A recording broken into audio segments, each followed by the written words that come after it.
He said he was working late, but when his phone lit up with "I miss you," she didn't cry. She didn't ask questions. She replied, "Come over."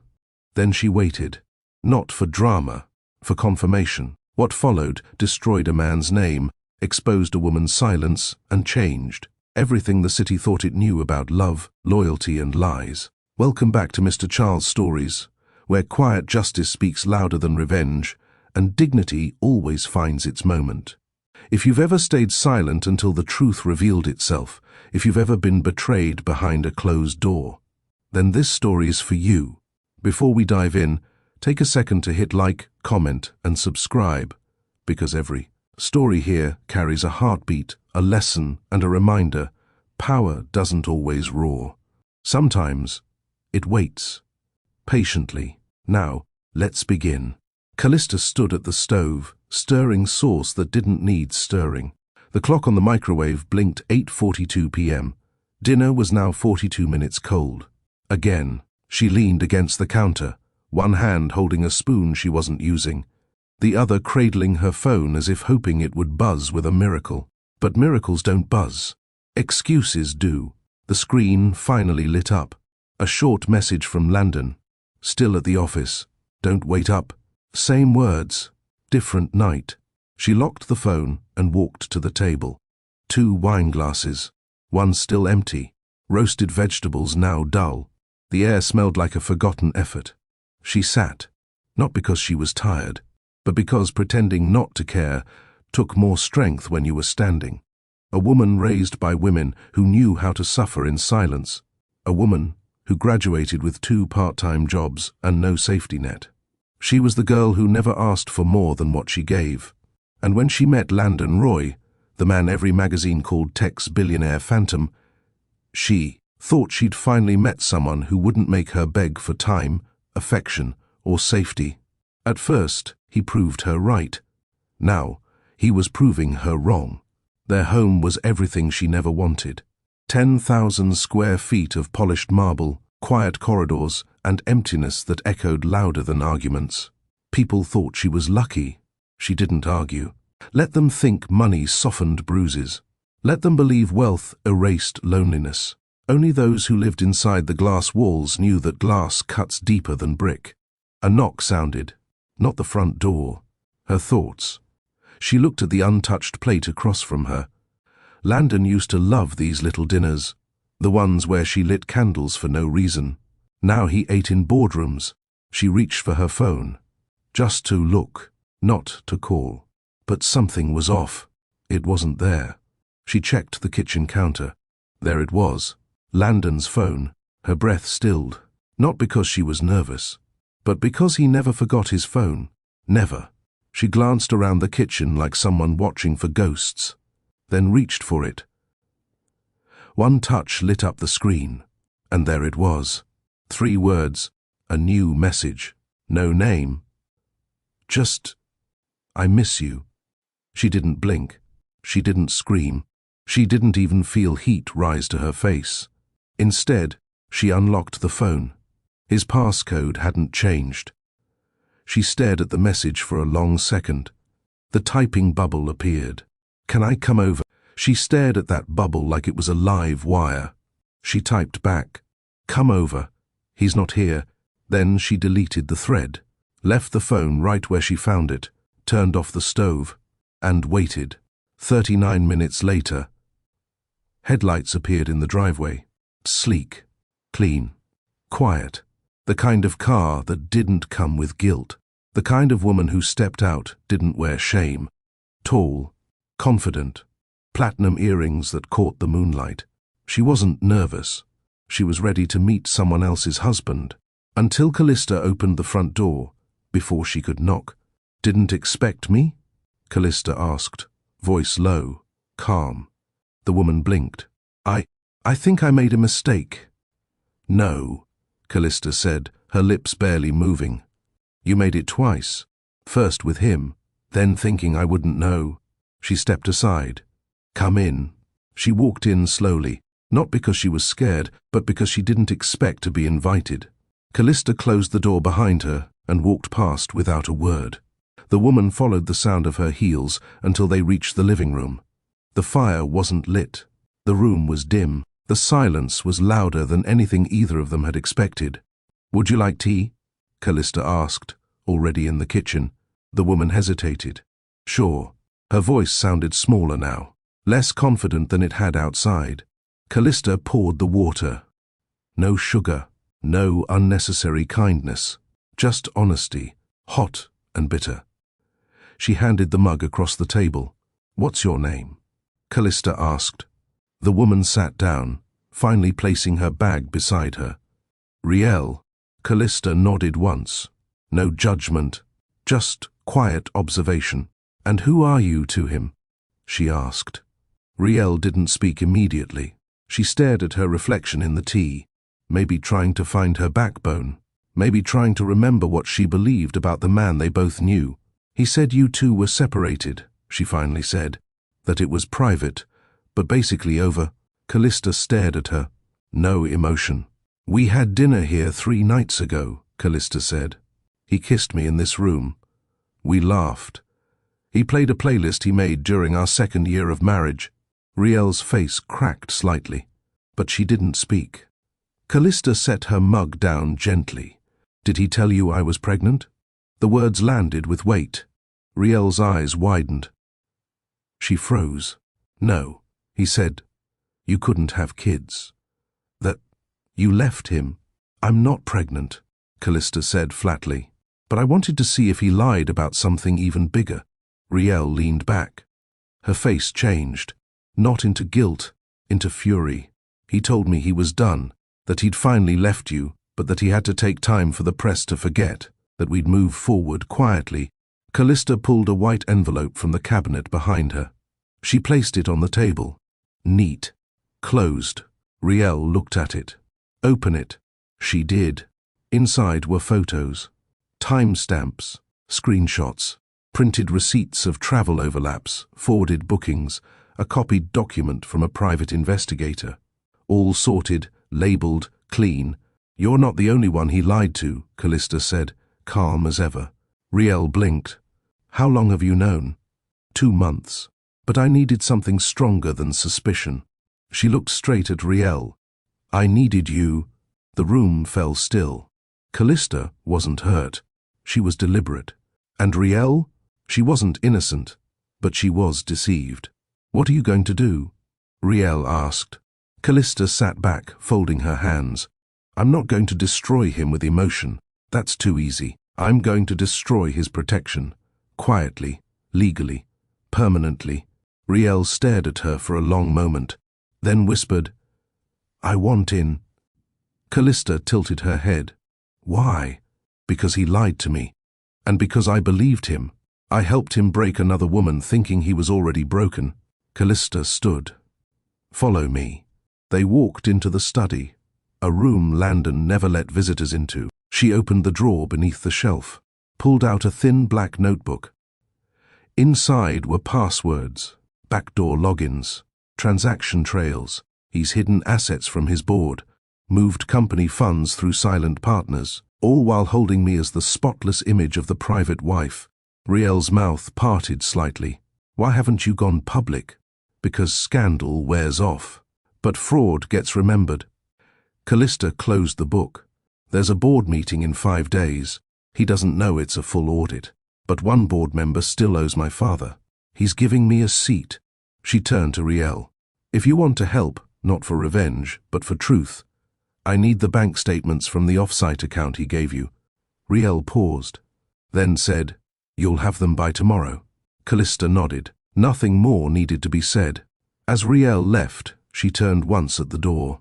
"You don't raise your voice," she said. "You don't even flinch." "I wasn't raised to scream," Callista said. "I was taught to wait. Then strike once." Riel nodded, almost with respect. The door shut behind her, and Callista, still barefoot in a house filled with silence, stood alone. But for the first time, she wasn't the one being played. The next morning, Callista woke early. No alarm, no noise, just instinct. Her eyes opened to the soft grey ceiling of the mansion's guest room, not their master's suite. She hadn't slept in that room for weeks, not since the silence between them began to choke the air in their shared bed. She didn't ask him to leave. She left herself. Quietly, cleanly. She made coffee slowly, deliberately, without music or headlines. Every clink of the spoon against the cup sounded louder in the silence. By the time 9 a.m. rolled in, a message came through on her own phone. From an unsaved number. "I have what you asked for. Where should I send it?"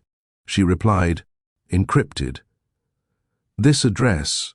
She attached a secure drop link, already set up through a digital privacy vault Landon didn't know existed. Riel didn't need to know how experienced Callista already was at hiding her own trails.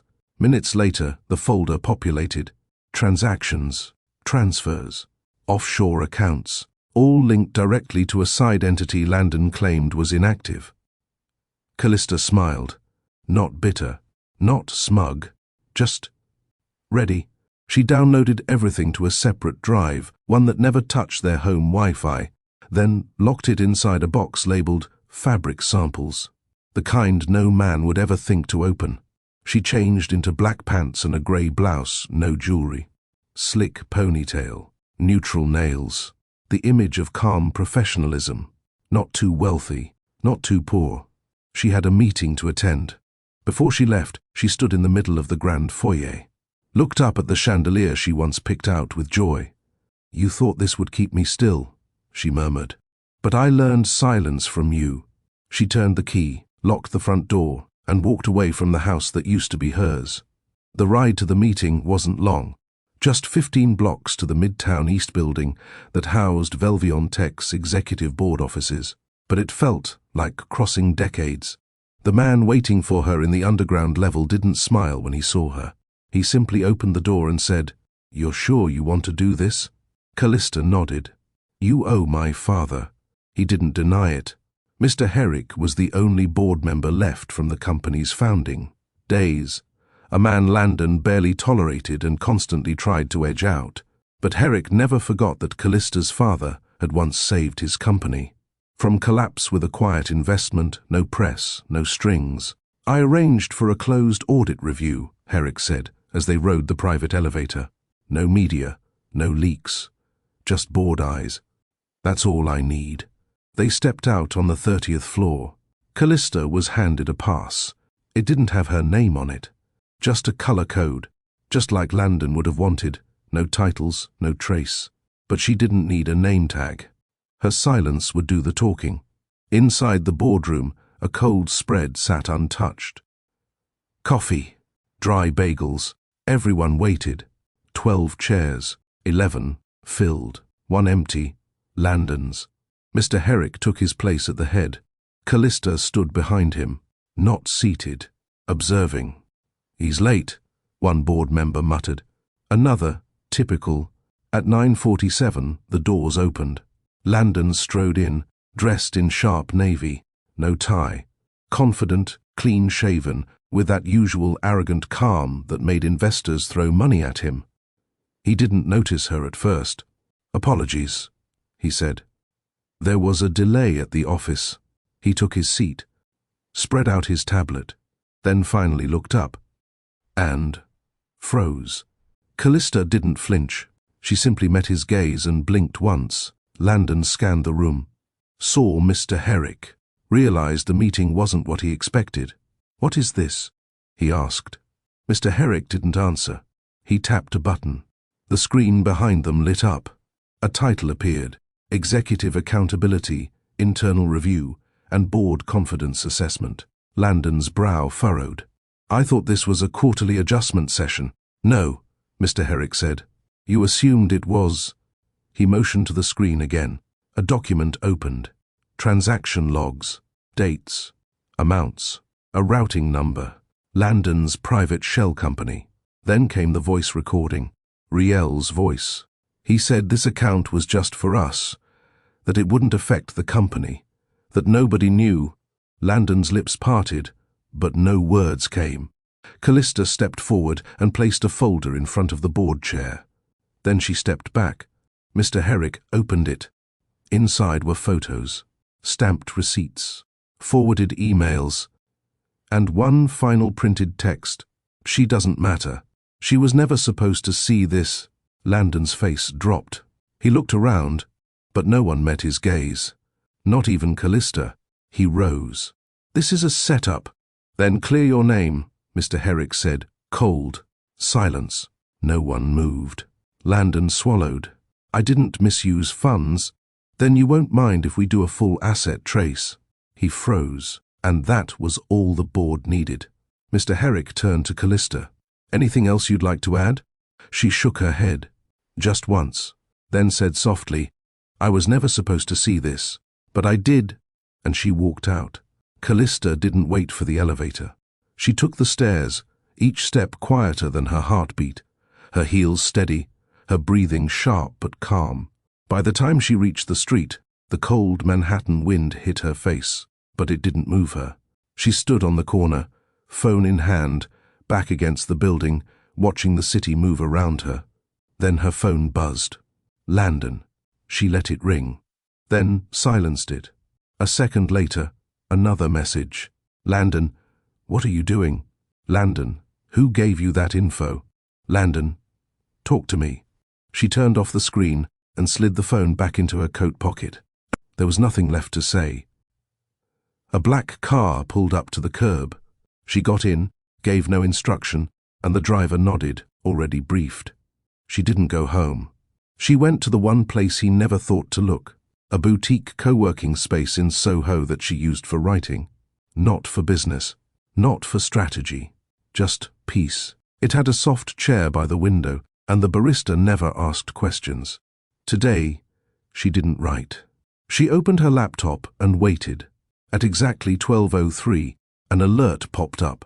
From Herrick. Subject, action initiated, your materials were submitted. Formal vote scheduled for tomorrow. He has been informed of pending investigation and placed under board suspension until further notice. Callista exhaled, a slow release of months of weight she didn't know she was holding in her body.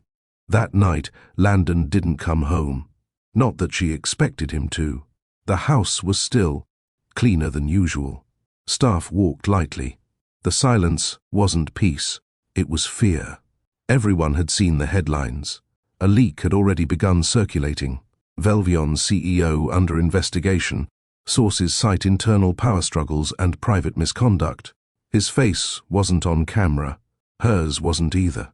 But everyone inside the mansion knew. This wasn't just a corporate storm. This was a reckoning. She took the stairs slowly, not touching the railing, her fingertips trailing against the smooth painted wall. When she reached their bedroom, she didn't walk in. She closed the door, turned around, and headed to the guest room once again. That was where she belonged now, in a part of the house that felt honest. The next morning, Landon finally appeared, not at the door, in the kitchen. He was already there when she came down.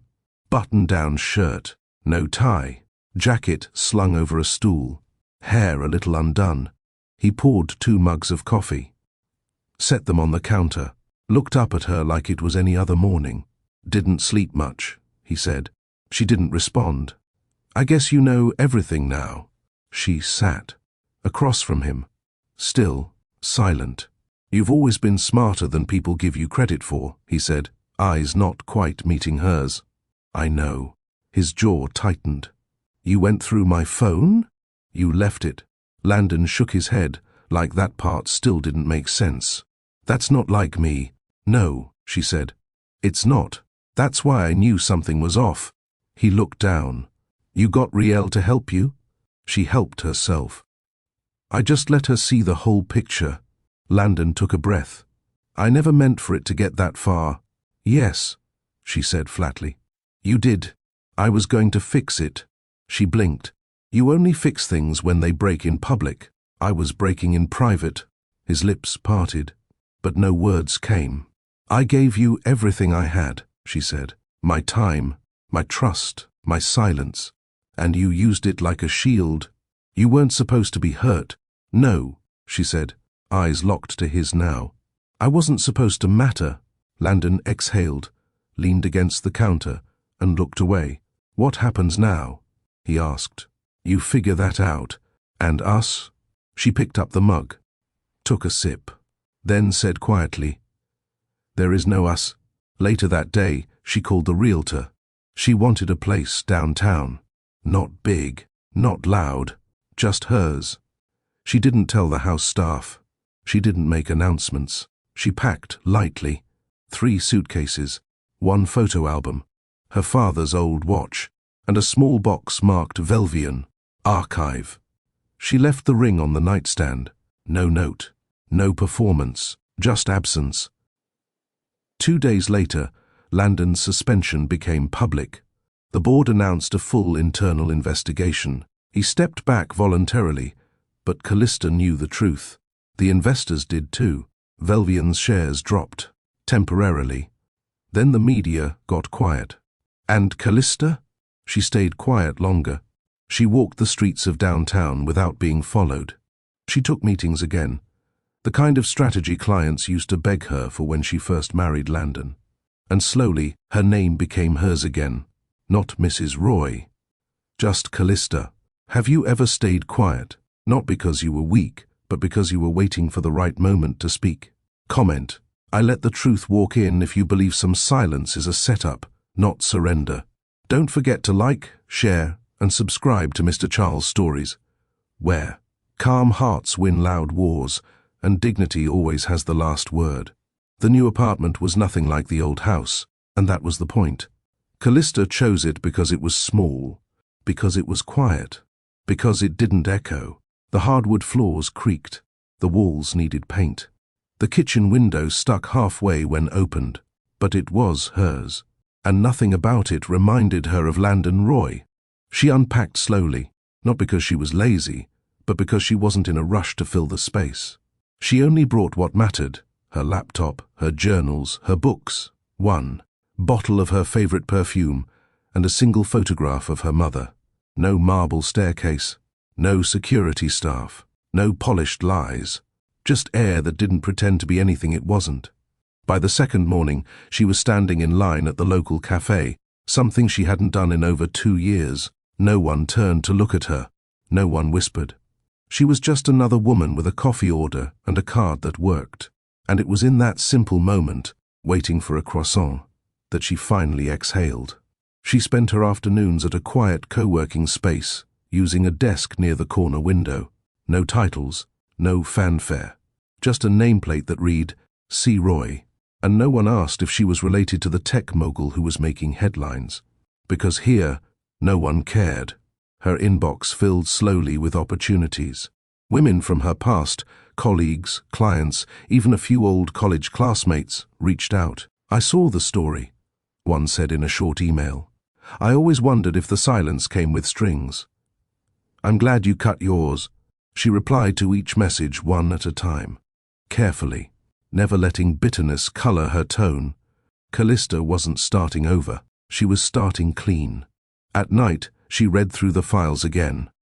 Not because she had to, but because she needed to understand just how far he'd gone. The more she read, the clearer it became. Landon wasn't just careless. He was calculated. He had positioned her as the private, elegant wife, not to protect her, but to shield himself. She was his proof of balance, his soft image, his brand cover, and he had used it well, until it cost him everything. By the end of the week, a delivery arrived, a thick envelope, no return address.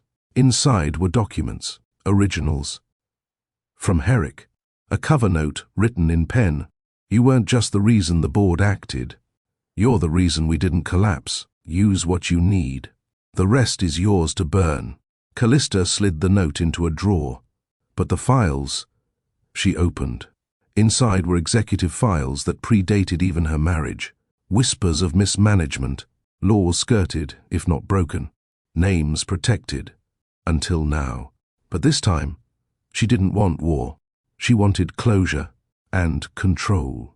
She began building something new, a private consulting brand for women in leadership who had been silenced, overlooked, or dismissed in public spaces. She didn't market it, didn't announce it.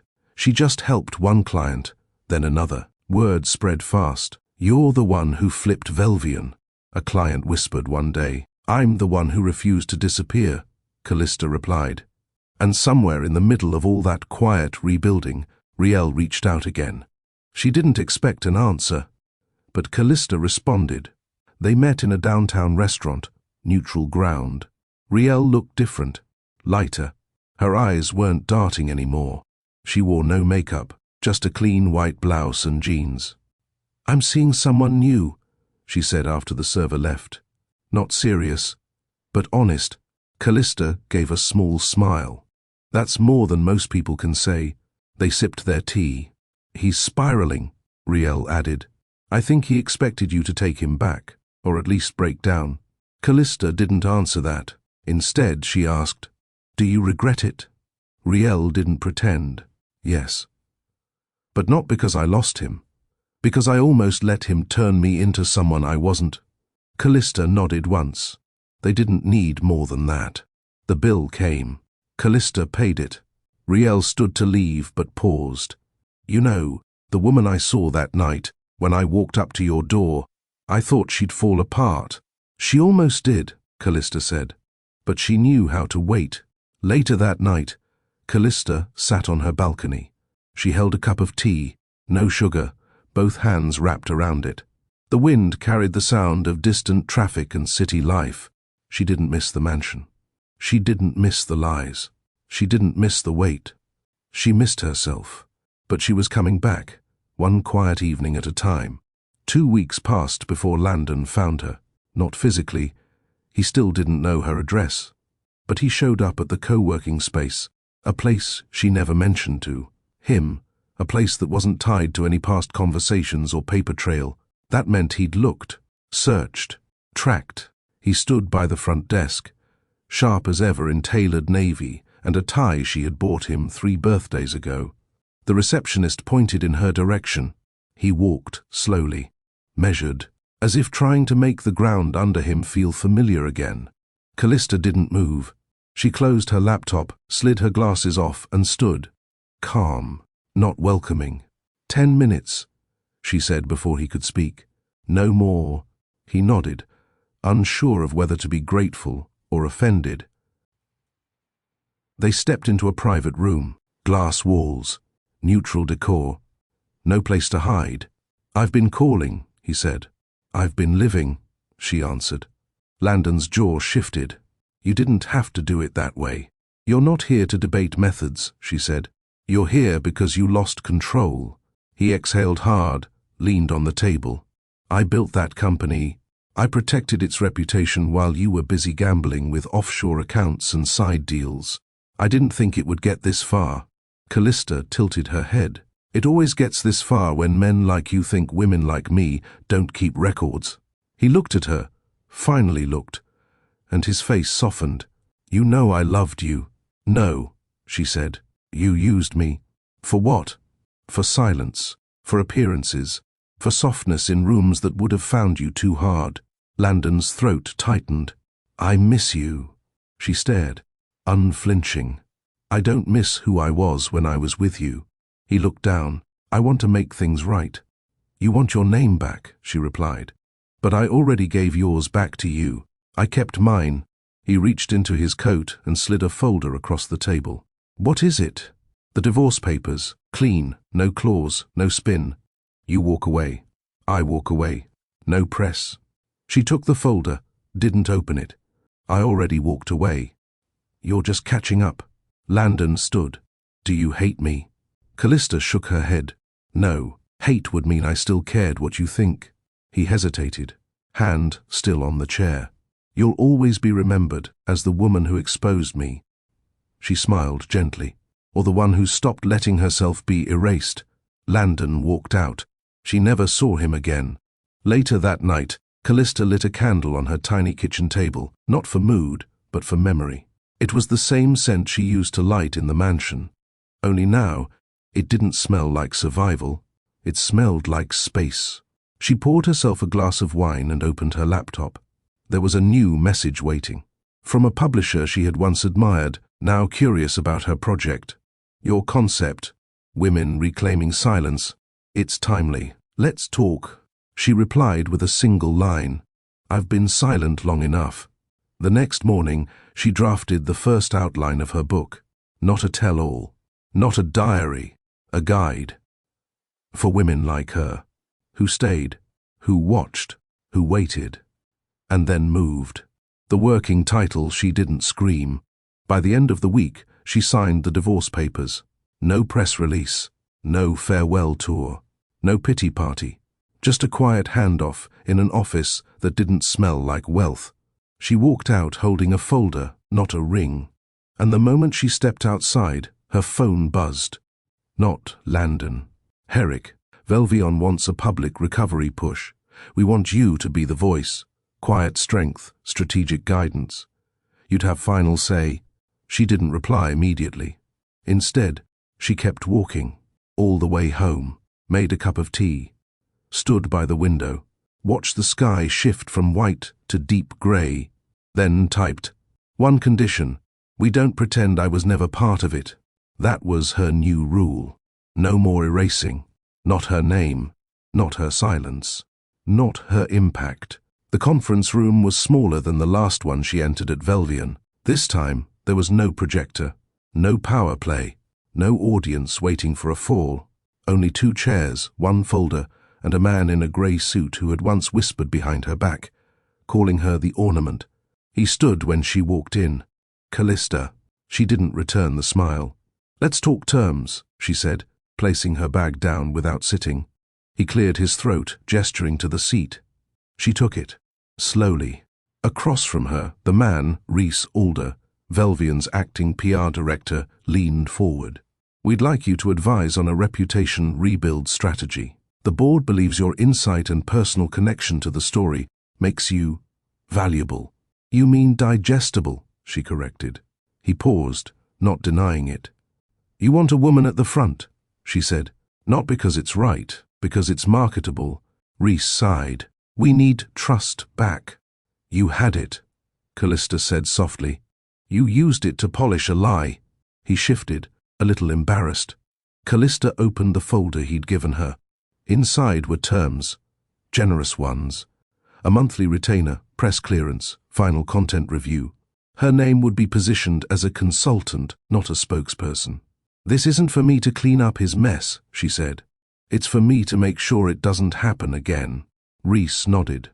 "That's exactly what we want. No edits to my words," she added. "No spin." "Agreed. And I don't answer to the board." A pause. He swallowed. "I'll confirm that." She stood. "Do that." 2 days later, the deal was finalized. Callista Roy, former wife of the disgraced CEO, was now the strategic brand consultant guiding the company's recovery. The announcement was internal, no press run, no headline, just an email with her name at the bottom, signed off with a simple title, Ethics Advisor, External Strategy. The irony didn't escape her. She showed up on the first Monday in black slacks and a charcoal blouse, hair pulled back, no wedding ring, no security detail, just a notebook and a plan. People stared. Some whispered. Some looked away. She didn't need their words. She had their attention. Her first presentation didn't include numbers. It included a timeline, a breakdown of every quarter the company had built growth by silencing questions, from employees, from partners, from insiders who raised concerns, and how that silence had always been masked as structure. The board sat uncomfortably. Most had never heard her speak longer than 5 words. Now she was holding the room without raising her voice.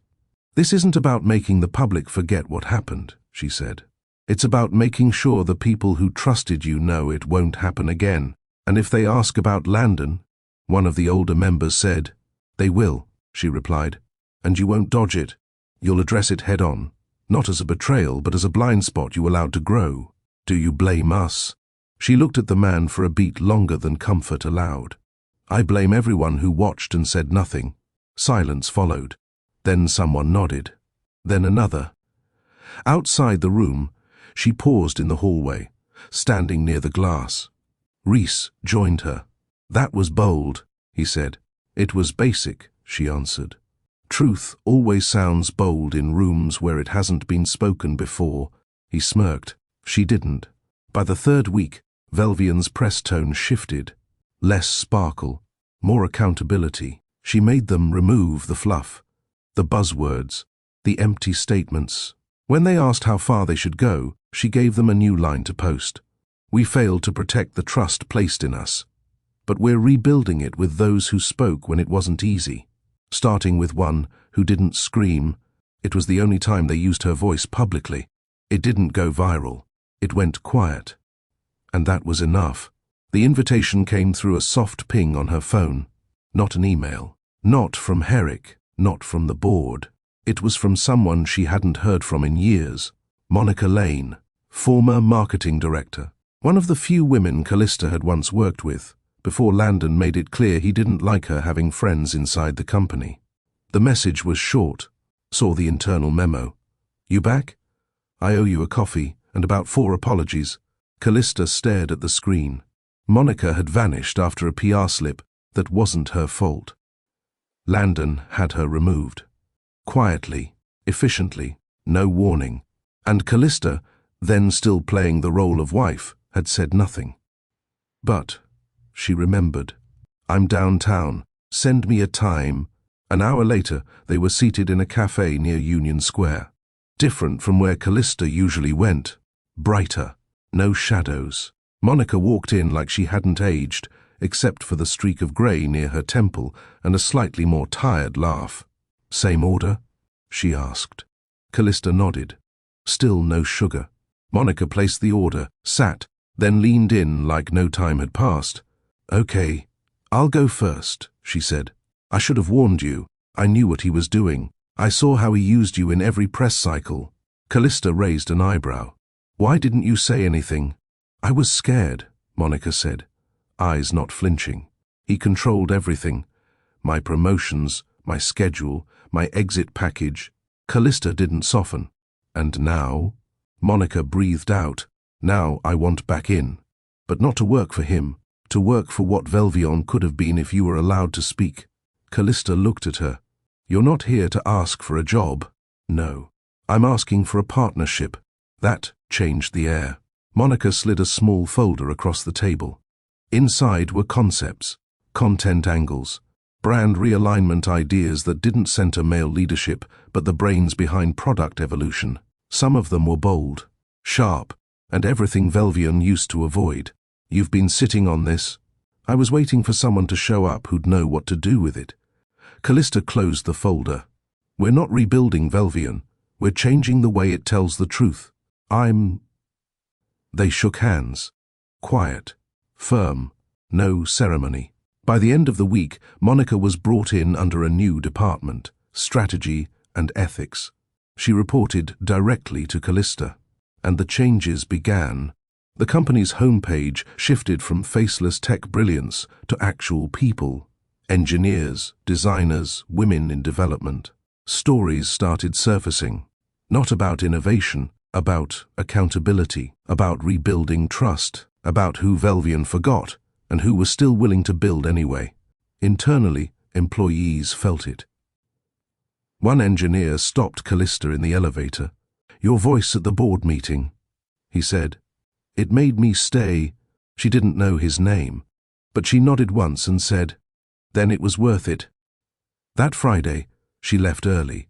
She took a long walk down Bowery and ended up at a small bookstore tucked between 2 closed galleries, the kind that still smelled like paper and didn't carry bestsellers near the window. She wasn't looking for anything, but something found her. A thin, unassuming book, no author photo, no flashy cover, title, Women Who Waited, then moved. She opened the first page. The quote read, some women don't leave the fire because they're afraid. They stay until they've memorized every angle. So when they walk, they never look back. She bought it. No receipt. Just a knowing smile from the cashier. When she got home that night, her building manager handed her a small envelope. No sender. Just her name. Handwritten. Inside was a note. Short. You've changed everything. And you didn't have to scream once. H. She knew who it was from. Herrick. She slid it into the back of the same book she'd just bought. Some victories didn't need applause. Just recognition. The photo hit the news cycle by accident. A paparazzi shot, blurry, taken from across the street. Callista standing outside Velvian's building, holding a black folder, talking to Monica. Nothing dramatic, no scandal, just a conversation. But the caption told a different story. Roy's ex spotted leading crisis talks at Velvian HQ, silent no more. It spread in hours. Her inbox flooded with requests. 1 from a major morning show, 2 from business podcasts, a few from tech reporters she remembered dodging during Landon's years in power. Most of them wanted one thing, the real story. She didn't respond. But the story began to write itself anyway. Headlines twisted the truth. Some said she was back to reclaim the company. Others painted her as a woman cashing in on her ex's downfall. A few tried to romanticize it. Redemption arcs, from scorned to CEO, all built to sell clicks. And then came the one headline that pushed too far. Did she set him up? Sources claim strategic betrayal. That one stayed at the top of a finance blog for 6 hours before Velvian's legal team sent a cease and desist. Callista didn't flinch. She'd expected this. What she didn't expect was the call from her mother. "I saw something," her mother said gently. "Is it true?" "Which part?" "That you're the reason he's not in charge anymore." Callista paused, then said, "I'm the reason he didn't get to keep everything he buried." Her mother was quiet for a beat, then said, "Good." Still, the pressure grew. She started receiving notes in the office, flowers with unsigned cards, thank you emails from women she'd never met, even a package from a former Velvian intern, a small framed quote. That read, "You didn't raise your voice, but we heard you anyway." Monica placed it on her shelf. "They're trying to make you an icon," she said. "I don't want that." "I know. That's why it's happening." The board finally asked her to consider a public statement. Nothing long. Just a 2-minute recorded message confirming her current role and intentions. "You can set the tone," Herrick said. "Control the narrative." But Callista knew better. Once you speak, you're no longer just a woman who acted. You become someone who has to explain the why, and that's when people start tearing it apart. She declined, and the headlines doubled. One morning, while getting coffee near the office, she saw a man reading a newspaper. Her name was on the front page. He looked at her, then back at the paper, then again. "Are you—" "I'm late for a call," she said, walking past without confirming. She didn't run. She just didn't stop. Later that week, Monica knocked on her door. "Something weird just happened," she said. A reporter got into the building lobby. Security caught him, trying to slip into the elevator with someone's badge. Callista sat forward. "Which outlet?" "Tech Digest." She nodded once. "They're the ones running the betrayal theory." Monica hesitated. "We could go on record." "Just once." "No," Callista said. "I won't defend something I didn't start." Monica studied her. "But you did end it." Callista looked out the window. "Yes," she said softly, "but not for their cameras." That evening she received a text from Herrick. "Board's issuing a formal clarification tomorrow. No mention of you, just facts." She replied, "Good. Let the facts speak." Still, silence doesn't always protect you. That weekend, someone posted an edited clip from an internal Velvian presentation. Her voice, her outline, her message about trust. It went viral. Tens of thousands of shares. Comments poured in. Finally, a woman leading without screaming. She dismantled an empire with a binder and no makeup. She's what every boardroom's been afraid of. Callista read a few, then stopped. She turned off notifications, lit her one candle, poured her one glass of wine, and sat in her quiet apartment where no one asked her to perform. The first time Callista saw his face again was on a talk show, not in person. On screen, a pre-recorded interview, a glossy, image-controlled segment where Landon sat in front of a muted grey backdrop, wearing his signature tailored jacket and playing the part of misunderstood visionary. The host asked gentle questions about leadership, about pressure, about rebuilding trust in a complicated industry. He smiled, humble and controlled. But then came the line that made Callista sit up straighter on her couch. Everyone's focused on who brought the fire down, but they never ask why I built the match factory in the first place. The host tilted her head. Are you referring to the audit? The board's investigation? He smirked. I'm referring to betrayal, repackaged as bravery. And just like that, the war he never won in private, he tried to start in public. By morning, the clip had circled every major business outlet. His team reposted it with careful captions. The full truth deserves to be heard. There's always another side. Some people burn bridges just to be seen. Monica texted her a screenshot. He's baiting you. Callista replied with one word. Expected. But expected didn't mean ignored. Within hours, her name was back in the headlines. Only now, the tone had shifted. From quiet strategist to calculated ex-wife, Herrick called her that evening. I can issue a correction. No, we can remind them of the facts. No, she repeated. Let them write. He sighed into the phone. I know what you're doing. Yes, you're choosing silence again. I'm choosing not to lower my voice to match his volume. He paused. What if it doesn't go away? It will. How do you know? Because this isn't about fire, she said. It's about fuel. And he just ran out. But not everyone stayed quiet. The next day, one of Velvian's junior engineers, a woman who had once been escorted out for speaking up about unfair promotions, posted a thread. She didn't tag anyone. She just wrote, "The woman you're watching stay silent is the same one who sat in a back room 6 years ago and made sure the internship program included women from underfunded colleges. She never asked for credit. She never demanded applause. But when it was time to speak, she didn't need to scream. She brought the truth in a folder. And now he wants to make it about betrayal." The post blew up. Thousands of shares. Thousands of comments. Women from different industries joined in. Men too. Quiet voices who remembered the one time she replied to an email they sent in fear or recommended them when they had no connections. They told the story he was trying to rewrite, not with edits, but with memory. Monica walked into her office midday, breathless, holding her phone. You've gone viral. Callista didn't flinch. For what this time?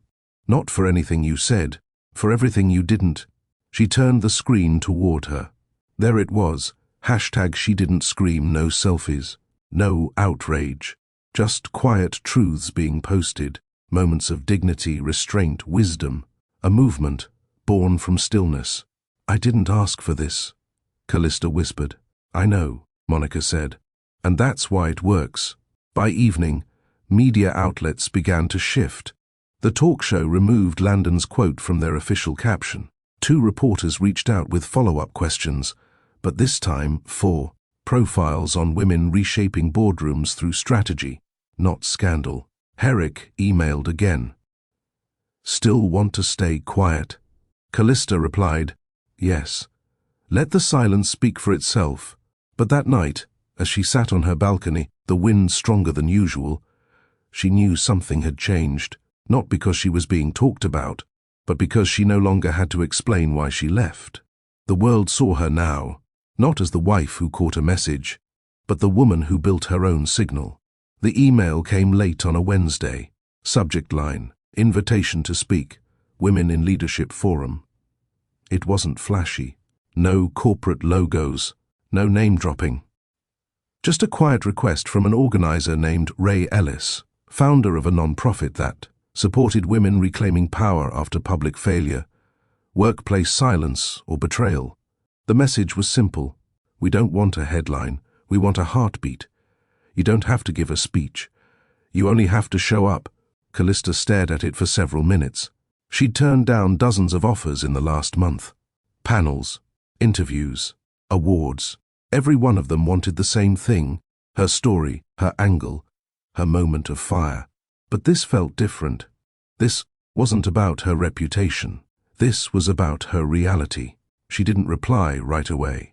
She closed her laptop, stood up, and looked around her apartment.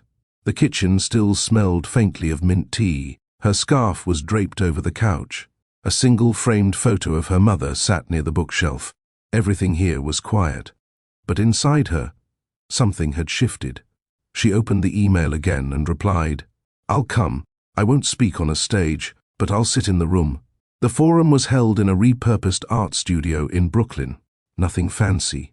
Just folding chairs, exposed brick walls, and soft jazz playing in the background. Callista wore black, not because she was hiding, but because it felt like the cleanest color in a world that kept trying to stain her with narrative. When she walked in, no one swarmed her, no one whispered. Instead, a woman at the registration table looked up and said with a gentle smile, "Thank you for showing up." Callista nodded and took a seat near the back. She didn't need the front row. She wasn't there to be seen. The conversations began. One by one, women stood up and shared. Some with trembling voices, some without looking up, some with laughter buried inside hurt. A teacher who'd been forced to resign after reporting harassment. A founder who lost her startup after investors backed the man who stole her pitch. A mother who was fired during maternity leave and told to stay grateful. A therapist who admitted she never once took a sick day in 10 years. Because silence had been rewarded more than truth. Each story wasn't loud, but it landed like thunder. By the third hour, someone mentioned Callista, not by name. Just a passing phrase. That woman who left the mansion without saying a word. She didn't just leave. She set the blueprint. The room nodded. And still, Callista didn't speak, but her eyes said enough. During a short break, Ray, the founder, came over. She handed Callista a cup of ginger tea and sat beside her on the bench near the window. "You didn't have to say yes," Ray said. "No, you didn't even have to walk in." Callista sipped. "I needed to." Ray smiled. "We're glad you did." They sat for a long moment in silence. Then Ray asked, "Do you regret not telling your story to the media first?" Callista looked out the window, where the wind moved a line of prayer flags on a nearby balcony. "No," she said. "I didn't need a microphone. I needed a mirror." At the end of the evening, Ray took the small stage to thank everyone. Then, before closing, she paused. "I wasn't going to do this," she said, scanning the room. "But she's here." People turned. Ray didn't name her. She didn't have to. "We talk about strength like it's volume," Ray said. "But sometimes, strength is what stays behind after everything loud has left. And tonight, one of the quietest women in this room gave the rest of us permission to keep going." The room didn't clap. They just stood, one by one. Not for applause, for recognition. Callista stood with them. No spotlight, no speech, just presence. And it was enough. When Callista got back to her apartment that night, something felt stiller than usual. Not quiet, stiller. She took off her shoes, placed her phone on the kitchen counter, and lit the candle on her dining table. The one she always lit when she needed to remember who she was and what she wasn't returning to. The room slowly filled with soft lavender. She made tea, took out her journal, and opened her laptop. She wasn't working. She just liked keeping the screen open while her thoughts settled. Her phone buzzed once. She glanced. An unfamiliar number. At first, she ignored it. Then it buzzed again, this time a voicemail notification. She stared at the screen for a moment, then pressed play. A man's voice came through, deep, composed, and not Landon. "Hi. I don't know if you remember me. My name's Ezra Wren. I used to work with your father. I was the junior analyst back when he bailed out Herrick's first company. He always spoke about you, said you didn't speak much as a child, but when you did, it was always final." There was a small pause in the recording. "I know what you've done, not the headlines, the actual blueprint you forced the board to follow. I've been watching quietly from a distance, and I just wanted to say, you reminded a lot of us how to move again. I teach now at a business school in Vermont, and there are young women in my class who are finally asking to lead projects. You're the reason Another pause. Anyway, if you're ever in the area, I'd love to invite you to speak. Not on a stage. Just over coffee, no cameras, no press, just a room full of people who want to know how to keep their dignity and still win. The message ended. Callista didn't move. She sat with the sound of her own breath, surrounded by the warmth of lavender and ginger tea. Ezra Wren. She remembered the name vaguely. A quiet man in grey suits, always trailing behind her father in boardrooms, soft-spoken, never loud, but always listening. She didn't reply that night. She didn't need to. But she saved the message, because not all recognition needed to be shared. Some were just reminders that her presence still echoed, in rooms she hadn't stepped into. Yet, the next morning, she walked past a magazine stand downtown and paused. One headline caught her eye. The woman who didn't flinch. What quiet power looks like in a noisy world. There was no photo, no direct quote, just a headline, followed by a subheading that read, "She left a mansion, not for sympathy, but for strategy." And the silence that followed didn't break her. It made her. She didn't buy it. She didn't need to carry herself in paper. She was already standing in flesh. At the Velvian building, she passed two interns chatting in the hallway. They quieted as she walked by, but not in fear. In respect, one of them glanced at her with quiet admiration. Callista smiled once, just enough. She entered the elevator, alone. As the doors closed, she stared at her reflection in the metal. No ring, no apology, no script, just a woman who saw everything and stayed long enough to decide what to do with it. Have you ever walked away from something powerful and found something greater in your silence? Comment she didn't scream. She moved if you believe quiet strength can still echo loudly. Like, share, and subscribe to Mr. Charles' Stories for more narratives where dignity speaks louder than revenge. The call came through her assistant at Velvian. Not urgent, but personal. He stopped by, the assistant said softly. Said he didn't want to disrupt your schedule. Just left a note. Callista paused, not out of surprise, but calculation. Bring it in, she said. The note was handwritten.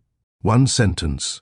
If we're ever going to close the book, I'd rather do it face to face. There was no name, but there didn't need to be.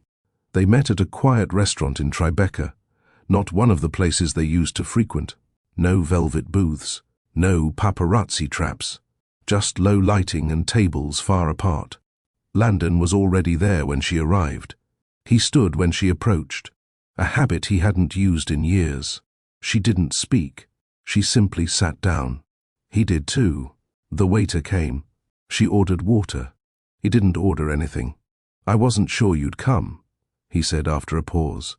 I wasn't sure you deserved it, she replied. Landon's face didn't flinch, but his fingers tightened around the edge of the table. Then why are you here? Because closure doesn't need to serve you, Landon, she said. It needs to release me. He nodded slowly. I deserve that. No. You deserve the truth, she said, and I never gave it to you clearly, so I will now. She leaned forward, her voice low. You didn't lose me because of Riel. You didn't lose me because of the accounts. You lost me when you made me disappear, long before the betrayal. I thought I was protecting you. No, she said sharply, calm but firm. You were protecting your image of me, not who I was. You loved my silence, not my presence. Landon blinked. You were always controlled. No, she corrected. I was measured, because when I spoke, I needed it to matter. Silence settled between them again. The waiter returned, this time with a bottle of wine Landon had pre-ordered. She waved it off. Still pretending things didn't burn? She asked. Landon exhaled. I've stopped pretending. Mostly, she studied him. He looked smaller, not in size, but in spirit, like someone still holding weight in his hands, unsure what to do with it. I didn't know how to love you in public, he said. I didn't ask you to love me in public, she answered. I asked you not to treat me like a prop. You were never a prop. Then why was I always edited out of the picture? Landon didn't answer. He couldn't. Finally, he said, "Do you regret anything?" She considered it, then nodded. "Yes. I regret not leaving sooner." The words didn't sting. They just hung there, undeniable. "And now?" he asked. "Now, I remember who I was before you needed me to be small." Landon stared down at the table, then asked, "Is there someone else?" She didn't answer quickly. "Then, there doesn't have to be someone else for me to be free." He nodded, not in agreement, in resignation. "Thank you for meeting," he said. "You didn't ask for closure," she said. "You asked for permission to let go. I'm not here to give you that." He smiled faintly. "I figured." She stood. "You'll be fine," she said. He looked up, surprised. "Why?" "Because men like you always land somewhere soft, but you'll never find someone who made you better the way I did. And deep down, I think you know that." She walked away before he could respond. Outside, the sky was pale grey. The city hummed like it always did, but something in her body felt different, lighter. Not because he apologized. He didn't. Not because he admitted fault. He couldn't. But because she no longer needed anything from him to close the door completely. Back at her apartment, she placed her bag down, changed into soft clothes, and sat by the window. There was no wine, no music, just the sound of traffic, and the quiet freedom of a woman who finally, fully, meant it when she said she was done. The next morning, she woke without an alarm. No meetings, no calls, just light creeping through her blinds, and the faint sound of the city doing what it always did, move forward. Callista stretched slowly, her body heavier than usual, not with exhaustion, with reflection. She hadn't dreamt about Landon, not once. That realization sat with her. She had just faced him the night before, and nothing lingered. No shame, no longing, no second-guessing. That was its own kind of healing. She made breakfast with intention. Not out of necessity, sliced fruit, black coffee, her favorite almond toast. The simple routine reminded her of mornings before the mansion, when success didn't mean silence and her name wasn't linked to someone else's empire. She opened her laptop. One new message. From Herrick, "The board wants to name you in a legacy report." Final page, quiet acknowledgement, no quote, just a line. "We course-corrected because someone in silence didn't flinch." "Your call." She stared at the message, then typed back, "Leave my name out. Leave the lesson in." By mid-morning, Monica called. "Got a minute?" Her voice light. "Sure. I know you said no to interviews, but this one's different." Callista raised an eyebrow. "That's what they always say. This isn't a profile. It's a collaboration on storytelling, business ethics, quiet leadership. They want to develop a short series with you, not about your past, about what's next."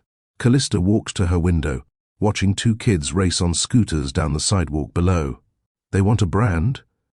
"No," Monica said. "They want a blueprint." The meeting happened 2 days later in a small editorial loft downtown. 3 women, all founders, no PR team, no assistants. They had seen her viral silence. They had read the threads. They weren't looking for drama. They were building a platform for change, and they wanted her voice to shape it. She didn't say yes immediately, but she didn't say no either. She asked questions. She listened. She read their draft decks. By the end of the meeting, she said, "I'll write, but not as your subject." "Agreed," the lead founder said. "As your own author." That night, she opened a new document on her laptop, blank, untouched. She titled it simply, "The Women Who Waited," and then moved, and began typing. The words didn't pour. They arrived slowly, measured, precise. She didn't recount every betrayal. She didn't highlight every scar. Instead, she focused on what had always been ignored, the decision-making moments that happen in silence, like staying when everyone says leave, or leaving when they finally beg you to stay, or saying nothing when a room waits for you to explode. By the end of the week, she had written 10 pages. Enough for the first chapter. Enough to feel like this wasn't just healing. This was building, not in response to what broke, but in honor of what still worked. Her voice, her choices, her clarity. She shared the chapter with Monica. A few hours later, her phone buzzed. "Monica, it's not a book. It's a map." Callista smiled. That was enough for now. The venue wasn't grand. A rooftop library tucked above a restored building in the Lower East Side. Brick walls, string lights, a handful of plants someone clearly cared for. The invitation came from a quiet network of women leaders, people who didn't announce every milestone online, but who shaped industries behind closed doors. Callista didn't ask for a title. They didn't give her one. She was simply the final speaker for the evening. Not a keynote, not a spotlight. Just a chair, a mic, and a room that had already heard 5 other women share their stories of rebuilding after being pushed out, pushed aside, or pushed too far. She sat near the back until it was her turn. No entourage, no handlers. When they called her name, no one clapped. They just turned, ready, still. She walked to the front slowly, her heels soft on the polished floor. There was no podium, just a chair and a small mic clipped to the collar of her black shirt. She didn't carry notes, didn't need them. She sat, crossed one leg over the other, took a slow breath, and then she began. "I used to think silence was something that protected people." Her voice was steady, not loud. "I was taught to listen more than I spoke, to measure before responding, and in most rooms that kept me safe. It made me agreeable, easy to like, easy to overlook." Some women in the audience nodded quietly, and I was okay with that for a while. I thought being small meant being safe. She paused. But the truth is, being small isn't the same as being invisible. People see you, they use you, they rely on your silence, because your silence keeps them powerful. A few audible hums. But what they never count on is that silence teaches you everything. Where the money flows, who avoids accountability, what they say when they think you won't respond. More nods. Callista uncrossed her legs, sat forward slightly. "I didn't leave my husband because he lied. I left because he built his power on the belief that I would never speak. That held the room in stillness. And when I did speak, I didn't need a microphone. I didn't need a camera. I just needed my records, my facts, and my own clarity." A woman near the corner wiped a tear. "I was called strategic. I was called cold. I was called calculated. And maybe I was. But no one ever asked why I waited so long. The truth is, I waited until I could move without fear. Until I could walk out of the door without dragging the weight of anyone else's opinion behind me." Now she stood. "Not for drama, for presence. I'm not here because I burned anything down. I'm here because I built a door where there wasn't one before. And then I walked through it, without asking for permission." She looked around the room, at women who were holding their own stories in silence. "You don't owe anyone a performance. You don't owe them loudness. You owe yourself the truth, and the courage to move when the ground is ready." Then she sat back down. No applause, just breath, and stillness, and reverence. After the gathering, no one swarmed her. They approached gently, a nod, a quiet thank you, a hand on the shoulder, a gift card to a coffee shop with a note that read, "You reminded me who I was before I started apologizing." She didn't stay long. She left while the candles were still flickering and the conversations were still blooming. She walked down the stairs alone. Outside, the city was calm, and for once, her name wasn't the loudest thing in the room. Her presence was. The email came late Sunday afternoon, the kind of hour where most people were powering down. But Callista wasn't most people. She was finishing edits to the first full draft of her book. 43 pages of thought, strategy, and stillness. No drama. Just clarity. Each chapter closed without apology. The subject line read, "Proposal for future collaboration. Private meeting invitation." It was from Ezra Wren, not a forward, not a press ping. Just him. "We've spoken a few times. I've been watching quietly, not for spectacle, but for proof of pattern. The industry is shifting, but few people know how to lead a change without drawing blood. I want to fund a center. Quiet leadership. Strategic emotional intelligence. Women who move without burning down the room. I'd like you to run it. She read it twice, then again. A center, built on what she didn't say, what she chose not to perform. She sat back, closed her laptop, and just breathed. The meeting happened the next day in a private conference room above a small gallery. Nothing formal, no velvet chairs, just sunlight and water bottles. Ezra stood when she entered, tall, grey around the edges, still dressed in slate suits and restraint. "I'm not here to convince you," he said as they sat. "Good," Callista said, "because I don't lead with ego." Ezra smiled.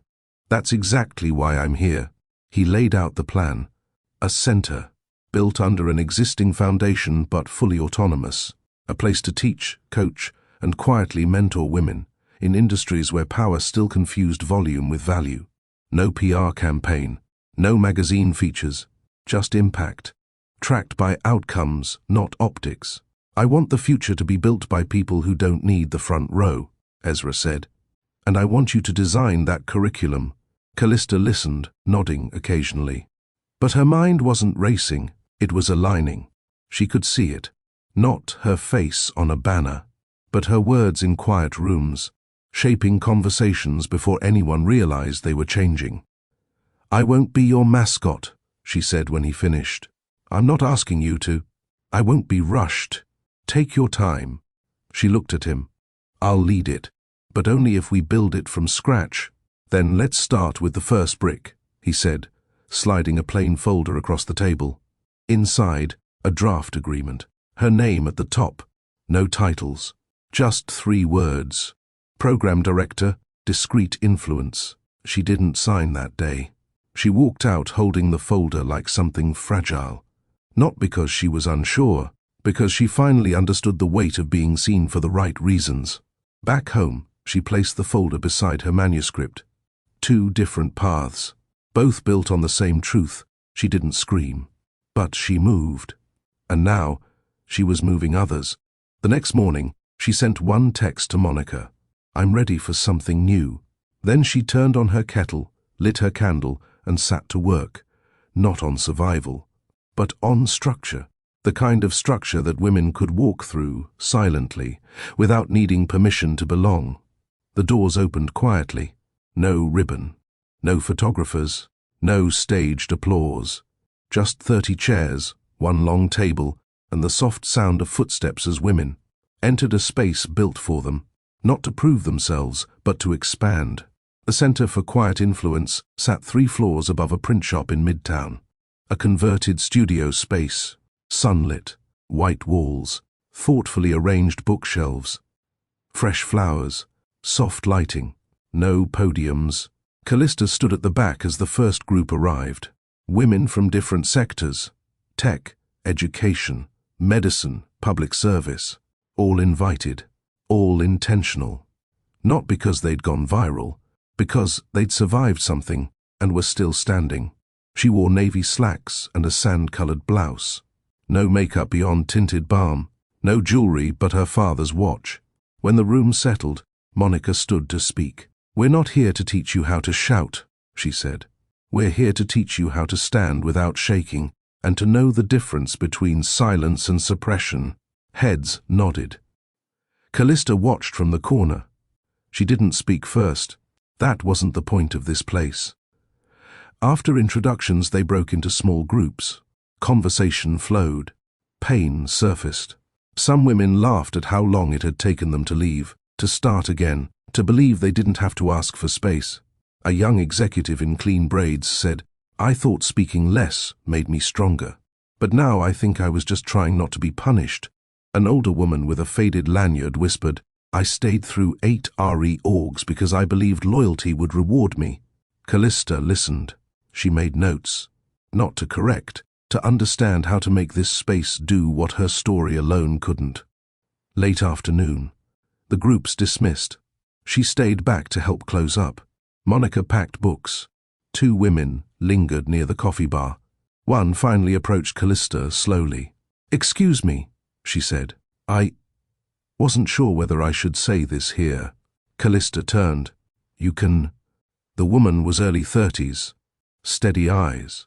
Tense shoulders. I used to work under Landon. In PR.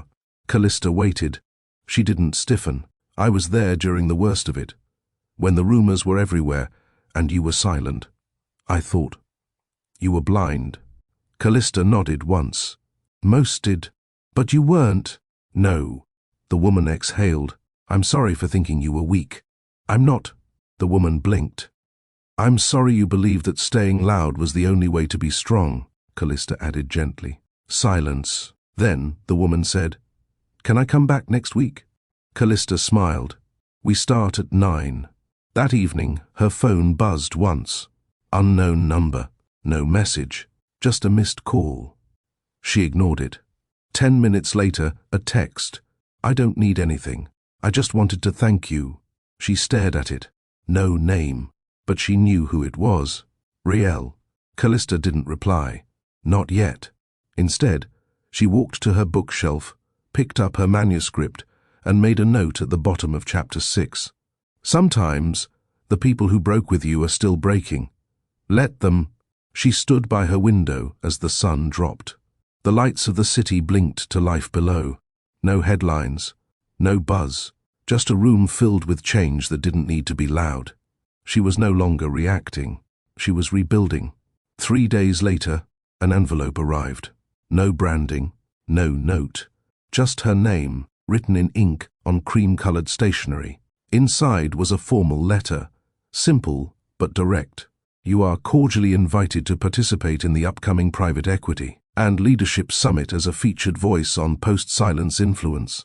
The panel will include women who've redirected power, reshaped legacy, or redefined presence after being underestimated. You were nominated anonymously. If interested, no press will be notified. We simply want your voice in the room. Callista folded the letter once, placed it on the counter. She stared at it while steeping tea, unsure if she should feel honored, wary, or indifferent. She didn't like rooms that once looked through her now pretending to see her.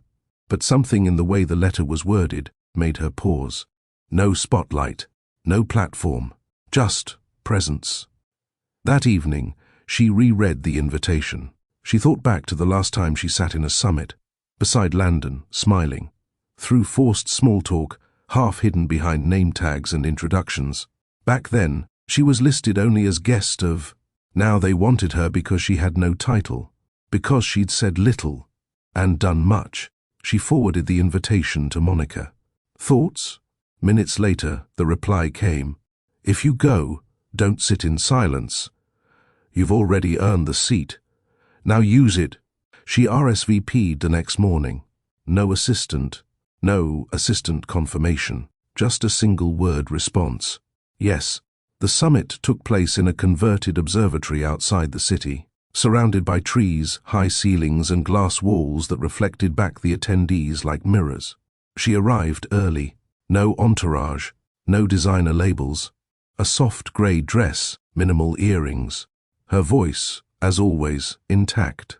A volunteer handed her a pass. Her name was printed alone.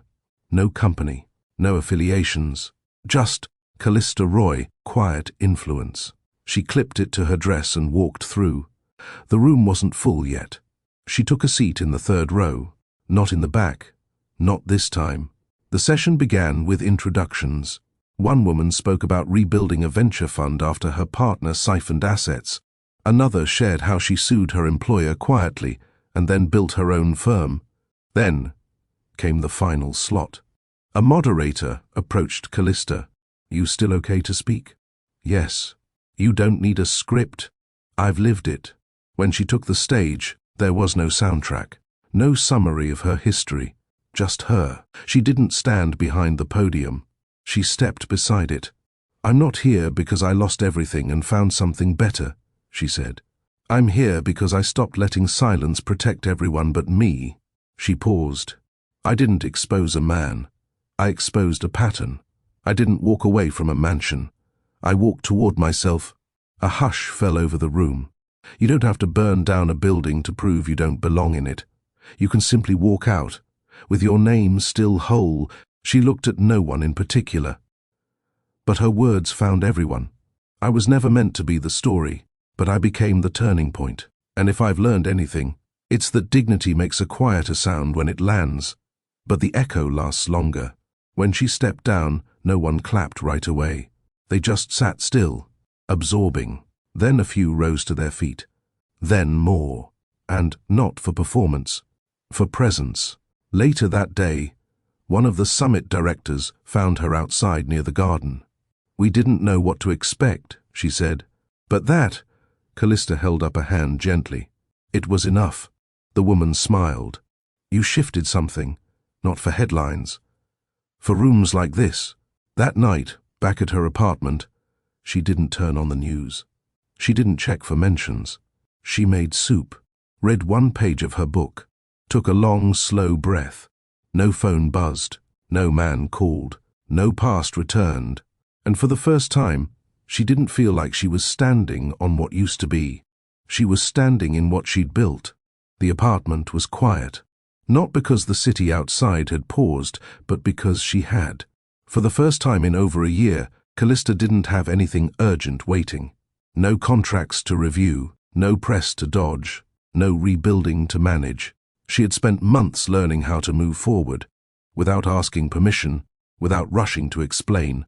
And now, she found herself staring at a blank sheet of paper.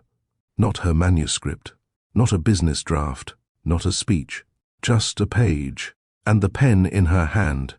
It had been weeks since the summit. Her words still floated around social platforms, reposted in fragments. "You don't have to burn down a building to prove you don't belong in it." That line had taken on a life of its own. She hadn't written it for an audience. She'd said it because she believed it, because she had lived it. And yet, there was one question no one had asked her publicly, but one she had asked herself. What do you owe the version of you who stayed? The woman who held her tongue, who doubted her instincts, who wore silence like armor, until it became a cage. This letter was for her. She began slowly. "To the woman I used to be, I forgive you. Not for what you didn't know, but for what you did and couldn't say out loud. You kept peace in rooms that never gave it back. You stayed quiet when everything in you screamed that something was off. You gave love with both hands and received silence in return. And still, you stood up. Every day. You smiled when you should have cried. You folded pain into elegance. And for a long time, I thought that was weakness. But now I know. You were surviving. You were observing. You were preparing to leave without burning yourself in the process." She paused, her pen still against the page. The tea on her nightstand had gone cold. She continued, "You didn't destroy him. You dismantled the space he no longer deserved in your life. And when you walked away, you did it with proof, not vengeance. With posture, not panic. I love you for that. I love that you waited until you could walk out whole. And I promise to never confuse silence with submission again. You weren't weak. You were just waiting on your own strength to arrive." She folded the paper once, not for mailing, for memory. She placed it in the back of her journal, behind the business notes, behind the manuscript, behind the blueprint for the center. This one was private, sacred, not for teaching, just for truth. Later that day, she walked through the city with no destination. She passed shops she once walked past. As Mrs. Roy, she passed a restaurant where she'd once sat in silence while Landon took business calls over dinner. She passed the building where she'd held her first job interview. The one where the manager told her she was too composed to be ambitious. And she kept walking until she reached a bookstore she hadn't seen before. It was small, tucked between a plant shop and a bakery. Its window had one display, a handwritten sign that read, "Quiet stories change everything." She stepped inside. The air smelled like paper and warmth.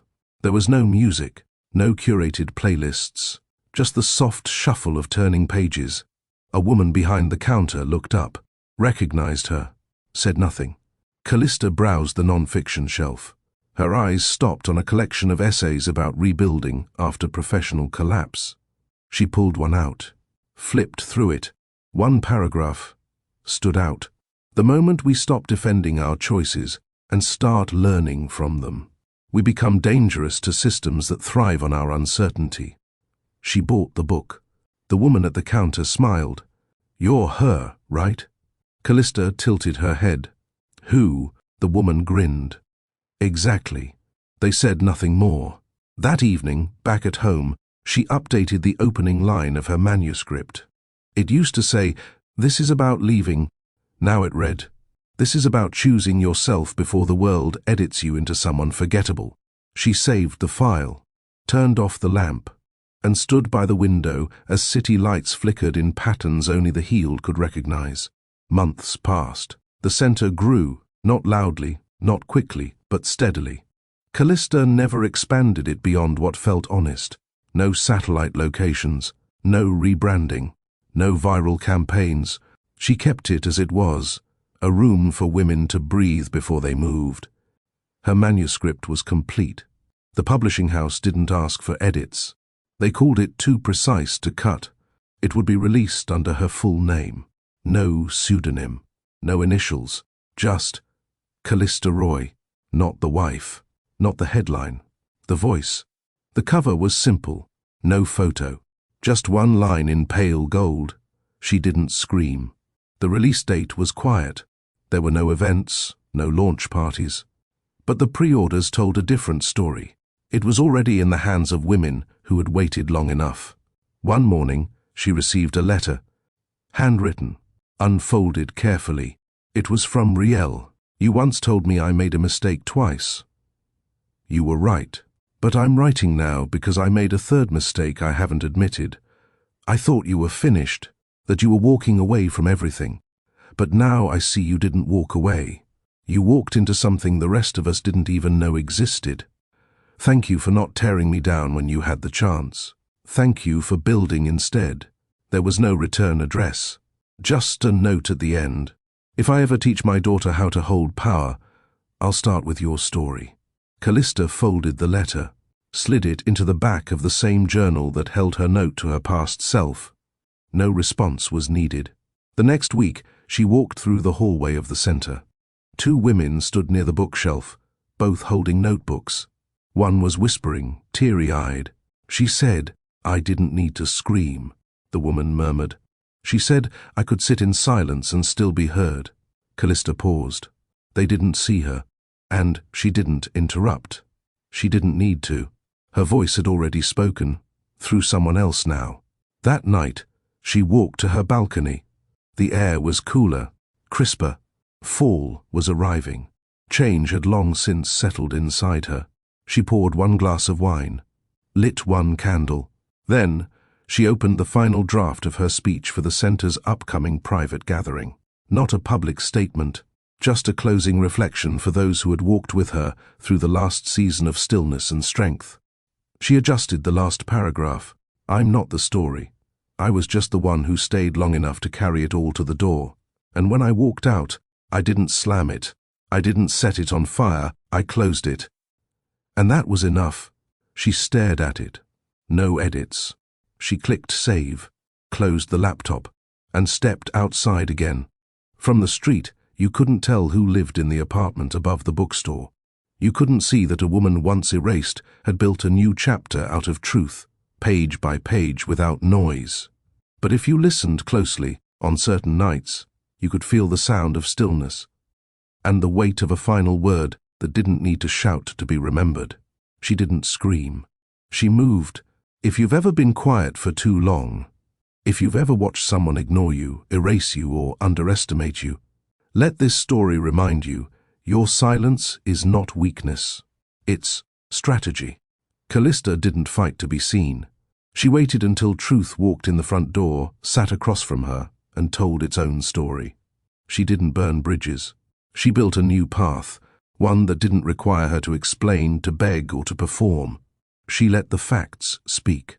She let her dignity do the talking. And when the world finally listened, she was already gone. Gone, but free. If you've ever let your actions speak louder than your pain, drop a comment below. She didn't scream. She moved. Let's flood the comments with that line. Let someone scrolling by remember that quiet doesn't mean defeated. Like this video if Callista's strength inspired you.